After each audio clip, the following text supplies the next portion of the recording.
They would not come. Yep. Good evening and welcome to the December 17th, 2013 Planning Commission meeting of the City of San Bruno. Roll call, please. Chair Biasotti. Here. Vice Chair Peterson. Here. Commissioner Marshall. Here. Commissioner Johnson. Commissioner Chase. Here. Commissioner Samut. Commissioner Mishra. Here. Thank you. Thank you.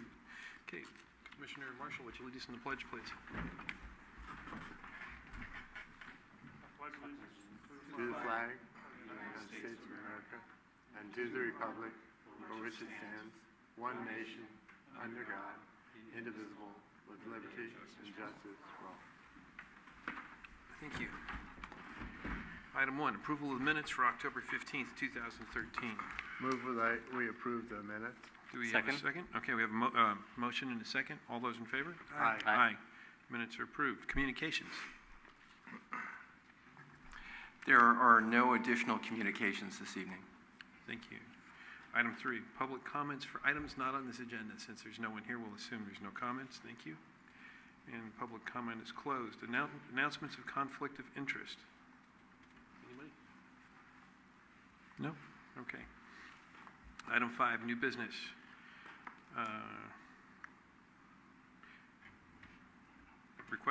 It's a request for an adoption of a resolution confirming review of the acquisition of the property at 1690 Claremont Avenue. Chair Biasotti and Planning Commissioners, this item is a request of the Planning Commission to adopt a resolution confirming the review of the acquisition of the property at 1690 Claremont Drive by the City of San Bruno for public use purposes and its conformance with the San Bruno General Plan.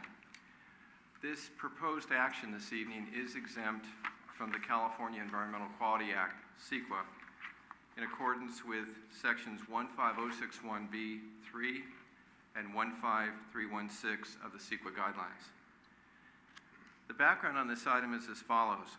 The City of San Bruno has been negotiating with the estates of Gregory and Levon Bullis to purchase their vacant lot at 1690 Claremont Drive for public space purposes, possibly the reconstruction expansion of Glenview Park. This property is located at the southeast intersection of Claremont Drive and Glenview Drive. The property is adjacent to the Glenview Park, which was destroyed during the PG&E gas line explosion and fire in September of 2010. This property also backs up to the Crestmore Canyon area. At this point, the city has reached a tentative agreement with the estates of Gregory and Levon Bullis to purchase this property. And the City Council has given direction to staff to proceed ahead with the acquisition of this site.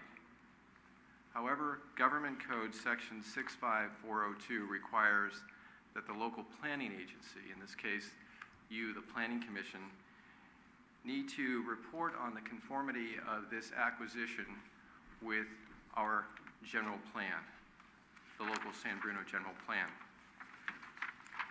Staff has provided an analysis of this proposal in the staff report, and I'll summarize it for you. Basically, the site in question is designated low-density residential in the San Bruno general plan. This land use designation allows primarily for single-family detached housing at a density of 2.1 to 8 units per acre. We've also looked at the general plan open space and recreation policies, and we've identified a number of policies that we believe would support this acquisition and would allow you to find this proposed acquisition in conformance with the San Bruno general plan. I'd like to summarize those policy statements for you. Again, these are policies from the open space and recreation element of the San Bruno general plan. Policy OSR-A includes language to develop and maintain parks and recreation facilities for a wide variety of ages, abilities, and interests. OSR-E to recognize open spaces such as the Crestmore Canyon, Junipero-Serra County Park, SFO wetlands, and neighborhood canyons as an integral part of the overall image of the city. OSR-4 to undertake a program to add 20 acres of parkland to the city system over the next 20 years. And finally, OSR-5 to strive to locate neighborhood park facilities within 1/3 mile walking distance of all residences in San Bruno. Acquisition of the subject property would enable the city to use the site for public purposes, such as the expansion of Glenview Park, and would provide the opportunity to add recreation facilities and parkland, as well as provide greater visual access to the Crestmore Canyon area in support of the policies that I've mentioned. As the city would go forward with this acquisition and affirm, take action to actually move forward and use this property for either park or open space, there would be a need to amend the city's land use diagram to identify this property as parks/open space land use as specified in the general plan document. Overall, though, we find that this proposed acquisition is supported by the open space and recreation policies in the adopted general plan, and our staff recommendation to you this evening is to move forward and adopt the attached resolution to your staff report. That's Resolution 2013-02, thereby finding the city's acquisition of 1690 Claremont Drive for purposes of public use in conformance with the San Bruno General Plan. That concludes my staff report. I would be pleased to answer any questions you may have on this matter. Thank you. Thank you. Questions for staff? Yeah, through the chair. Kind of an off-the-wall question on this.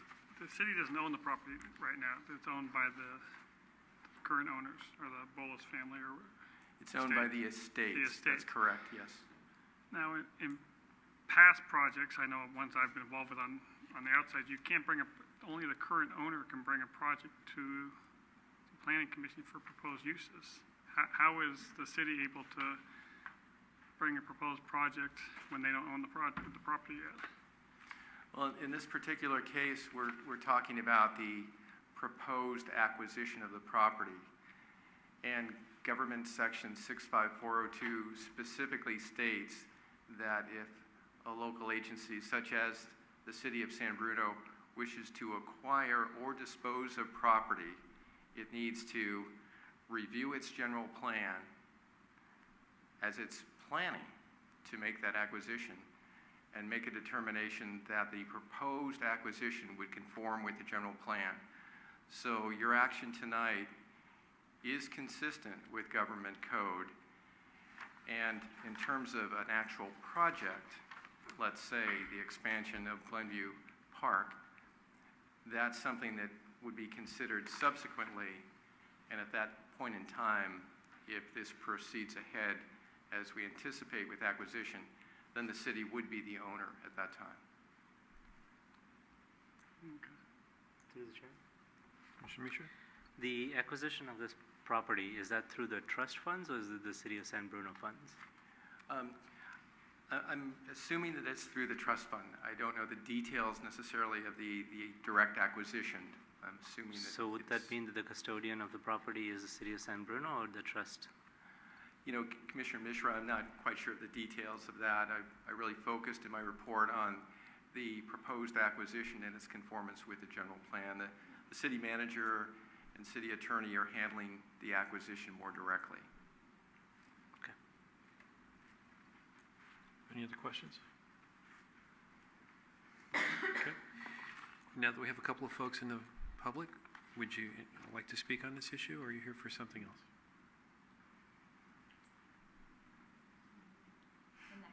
Okay, so public comment is closed. We'll move the conversation back to the Through the commission. chair, I'd like to introduce the resolution, waive the reading, and move the adoption of Resolution 2013-2. Second? We have a motion and a second. Is this a roll call vote? Yes, it is. Chair Biasotti, Here. Vice Aye. Chair Peterson, Aye. Commissioner Mishra, Aye. Commissioner Marshall, All right. Commissioner Chase. Aye. Thank you. Thank you. Resolution is adopted. Okay, item 6A, 223 Euclid Avenue. Excuse me. Is there sorry. an appeal period? Question. Pardon me? Is there an appeal period? On this item, it's a resolution and it was adopted. There's a 10-day appeal period. Okay, there's a 10-day appeal period on that item. Thanks. Thank you, Commissioner Mishra. Item 6A, 223 Euclid Avenue. It's a request for a use permit to allow construction of an addition which increases the gross floor area ratio of a home by more than 50% and exceeds 1,825 square foot guideline for having a one-car garage. Laura. Thank you and good evening. The application is for an addition to the house at 223 Euclid, which is located between Masson and Mills Avenues. It's a standard size lot, which is currently developed with a single-family home that has 1,406 square feet of living area and a 260 square foot garage. The current application is for an addition to the rear of the existing home that would be 438 square feet.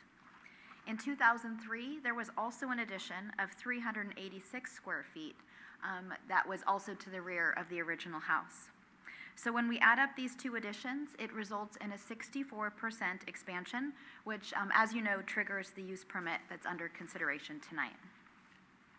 The second entitlement that's before you is for exceeding 1,825 square feet of living area with a one-car garage.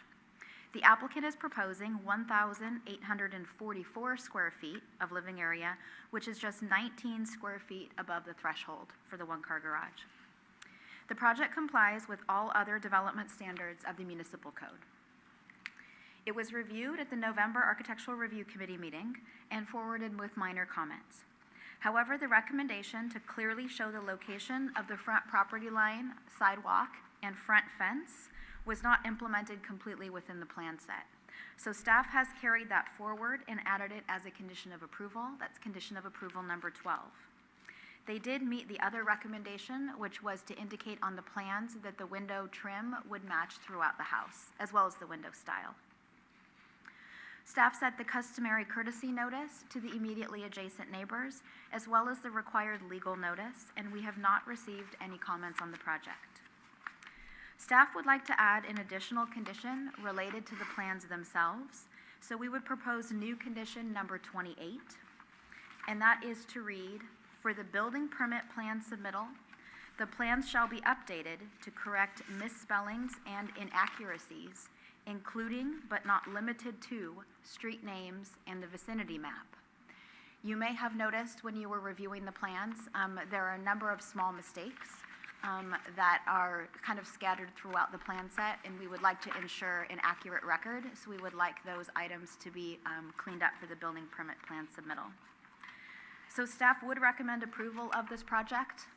We find that it is in compliance with the residential design guidelines. The design has a simple building form with the addition to the rear that maintains the existing roof line and style, exterior materials, architectural details. So we would recommend approval of use permit 13-17 based on findings of fact 1 through 6 and subject to conditions of approval 1 through 28, including the additional condition from staff. And I would be happy to answer any questions. Thank you, Laura. Any questions for staff? I have a quick question. I'll be a pain in the neck tonight. Commissioner Marshall? On the chart, the square footage breakdown chart, is there any way we could add, put some, not just for this project, but like an area for the previous additions? It's because when you look at this, I was trying to figure out why we're going for over 50% and until you really read the full report, if someone looks real quickly. Definitely.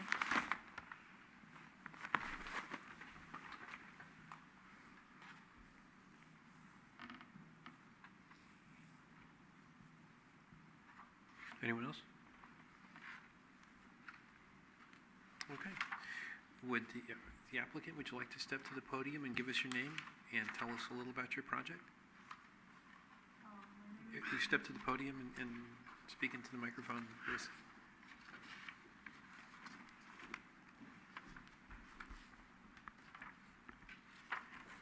Hi, good afternoon. Good My evening. name is Serena Amin. I'm the property owner of 223 Euclid Avenue, San Bruno. And I really appreciate that you are reviewing my permits. Thank you. Okay. Any questions for the applicant? No? Okay. Then we'll move the conversation back to the commission once again. Through the chair. Commissioner Peterson. I had several questions for the designer who's listed as the applicant who did not appear tonight.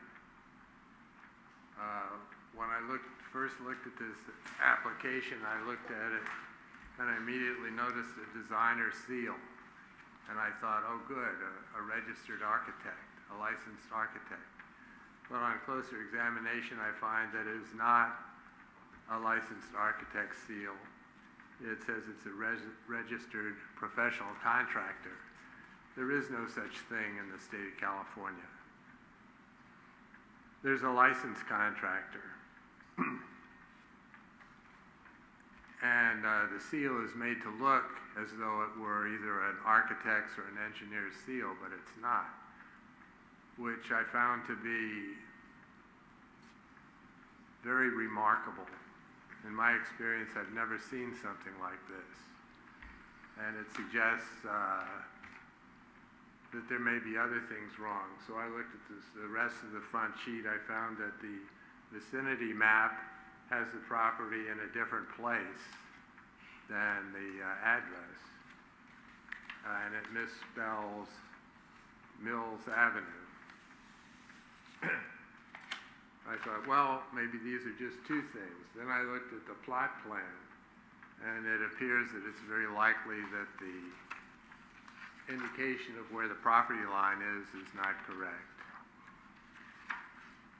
And looking further, I found several misspellings, not to start with, Euclid Avenue is misspelled.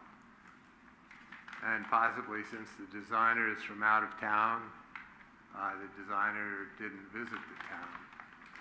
Looking at further on the rest of the sheets, there are similar typographical errors, which calls, the balance of this leads me to call the accuracy or completeness of the rest of the design. Not that I know, but when you find a certain number of inaccuracies and inappropriatenesses, it causes me to question that. At the same time, this is a very small application, a couple room additions, and it looks like it has merit and it appears to be, I say appears to be reasonably represented. So it appears to me that most of my exceptions that I take to the application have to do with the performance of the design.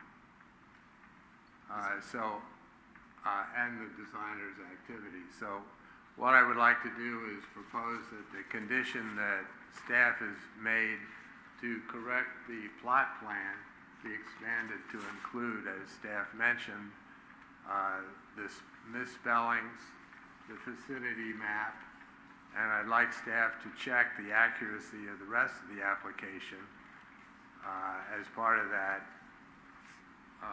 condition, so that I can find and I make this suggestion as a way to resolve the difficulties that I see with the plans. Commissioner Peterson, would you like staff also to look at that stamp that's on? Staff should take any action they find reasonably necessary as a result of finding a stamp that is incorrect, both for representing that it's a contractor and also that it's incorrect to represent it as a designer. I did some research and found that the applicant is a licensed contractor, both A and B, and has been for some time. So it appears to me, at least, that there's some expertise behind this. But the expertise is severely damaged by the faults. But I think it can be resolved with the staff slightly modifying the condition.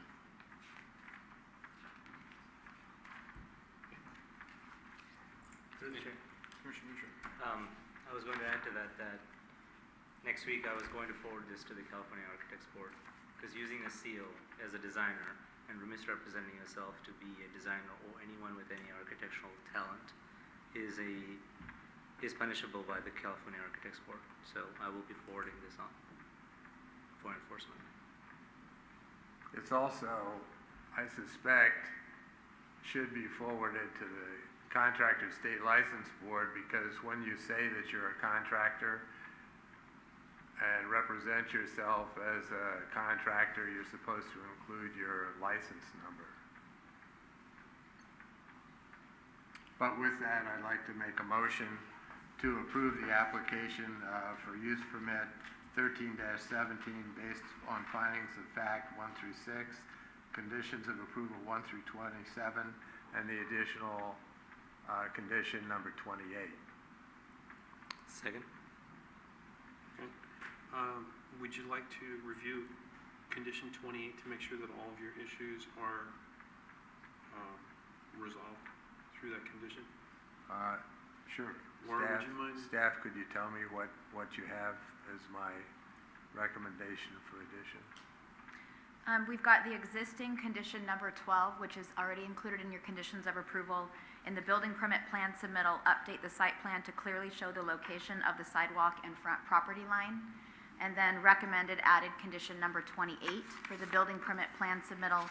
The plan shall be updated to correct misspellings and inaccuracies, including but not limited to street names and vicinity maps.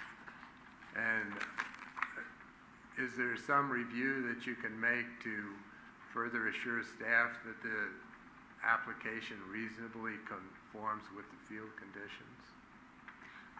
Yes, staff can certainly do a site inspection upon receipt of the building permit plan submittal and ensure that those plans are accurate. Very good. Thank you very much. Does that meet your satisfaction? That's excellent. Okay. And a second? Yes.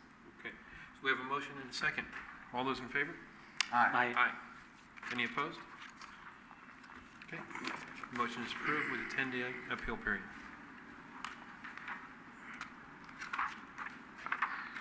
And that brings us to item 7, city staff discussion, July 16th Architectural Review Committee. Chair Biasotti, at this point, we're looking for volunteers for the next Architectural Review Committee meeting, so we would appreciate 3 volunteers, please. So we have Peterson, Chair, and Commissioner Mishra. Great, thank you. Okay. Item 7B, Planning Commission discussion. Anyone bring to the table? I have a question. Commissioner Marshall. I've been driving up and down El Camino the last few days, and there's like 2 new signs, like message board signs. And when Walgreens was approved years ago, it was a big deal to get that message board approved. And I know there's one on the south end in the little strip mall there, right next to the Quick Jiffy Lube or something like that. I forget what that strip mall is called. Almost Millbrae. And they got a sign there. In fact, it even says the City of San Bruno welcomes you or something like that. So I don't know if that has something to do with the city. And also the other new one is on the corner of Sneath Lane, the gas station on Sneath Lane and El Camino, and they have like a message board there too. And I know we gave Walgreens such a bad time 10 years ago, whatever, when they wanted theirs. We put stipulations on how often the words can change and all this kind of stuff. And I don't remember those 2 boards coming in front of us. So they're both good looking, but I hate to give one business a bad time and the other ones just let them go by. You know what I'm talking about? You have any idea what I'm talking about? You know, we can check on that. We'll look into that. You've given us locations. We'll go out and see those sites and check our code and see what they may need to do to come into conformance. So I mean, they both look nice, but I just, like I said, I hate to give Walgreens a bad time and then. Both of those signs are approved with conditions of approval that limit how often the message can change, which is what our code actually speaks to. And they're both approved subject to Caltrans requirements as well, which also regulate the manner in which the messages can change and the speed at which they can change. So they can't flash, and there's a limit on how quickly they can revolve. So both of those signs are definitely approved with conditions of approval. Oh, so they came through just Both the of those have staff? signed permits, and they're Those both go through approved. staff, they don't Yes, come through us, okay. correct. That's fine, that's all I asked, okay. They both look nice, I mean, I have no complaints, I notice things. Is there anyone else? Through the chair. Commissioner Peterson.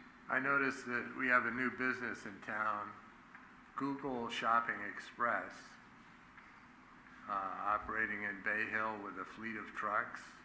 Can you tell me anything about that? You did call and you did mention that, and we'll look into it. I have not had a chance to check into that in terms of a new business, but we'll check into it. You mentioned that there were a number of fleet vehicles there. I'm not sure. Laura, do you know anything about that? No. We'll check into that and find out more about it.